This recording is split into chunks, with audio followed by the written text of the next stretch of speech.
Why do 100% of humans sneeze? Is it a bodily rebellion or a crucial survival tactic?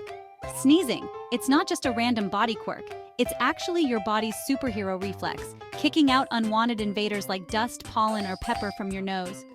When these irritants tickle the lining of our nose, our brain sends out an urgent message: expel the intruder.